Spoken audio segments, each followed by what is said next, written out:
জানি না কেমন বলবো, কিন্তু আমার ছাত্রীকে আজকে এত ভালো সঞ্চালনা করতে দেখে মানে মনটা ভরে গেছে। কপিল সবসময় স্বীকার করে যে আমার গুরু দীপান্বিতা আন্টি, কতটুকু আমি শেখাতে পেরেছি সেটা আপনাদের কাছে ও আজকে প্রমাণ করে দিচ্ছে।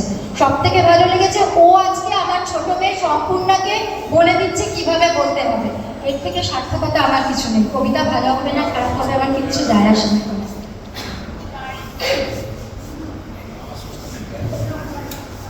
বিশ্বকবির রচিত জন্মান্তর। আমি চাই না হতে নববঙ্গে নবযুগের চাই। আমি ছেড়েই দিতে রাজি আছি সুসভ্যতার আলো। আমি চাই না হতে নববঙ্গে নবযুগের চালু। আমি নাইবা গেলাম বিলাপ, নাইবা পেলাম রাজার খিলাপ। যদি পরজন্মে পাইলে হতে ব্রজের রাখাল বালক, তবে নিভিয়ে দেব নিজের ঘরে সুসভ্যতার আলো। যারা নিত্য কেবল ধেনু চড়ায় বংশী বটের তলে, যারা গুঞ্জা ফুলের মালা গেঁথে পরে পরায় বলে, যারা বৃন্দাবনের বনে সদাই শ্যামের বাঁশি শোনে, যারা যমুনাতে ঝাঁপিয়ে পড়ে শীতল কালো জলে, যারা নিত্য কেবল ধেনু চড়ায় বংশী বটের তলে।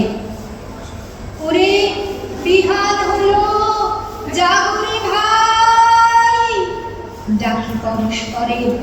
ওরে ওই যে লোকে বন্ধ ধ্বনি উঠল ঘরে ঘরে।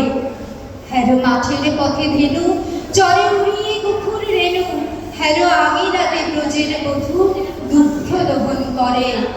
ওরে বিহান হলো জাগরে ভাই, ডাকে পরস্পরে। মোরা নবনবীন ওরে সামনে মেঘের ছায়া পড়ে কালো তমাল মূলে, ওরে কারবার আঘার হলো কালিন্দিরি কুলে। ঘাটি গোপাঙ্গনা ডরে কাঁপে ঘেয়া তরির পরে, হ্যালো কুঞ্জ বনে নাচে ময়ূর কলাপ খানি তুলে।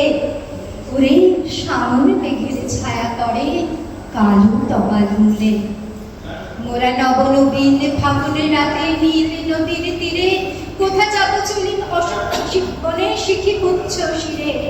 যবে দোলার ফুল রাশি দিব নিপ শাখায় কষি, যবে দক্ষিণ গায়ে বাঁশির ধ্বনি উঠবে ঘরে ঘরে। মোরা রাখাল মিলে করবো মেলা নীল নদীর তীরে।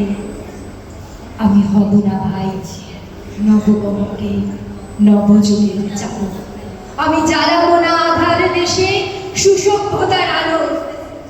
যদি নদী ছানার গায়ে কোথাও অশোক নিপের ছায়ে, আমি কোনো জন্মে পারি হতে ব্রজের গোপবালো। আমি চাই না হতে নববঙ্গে নবযুগের চালু।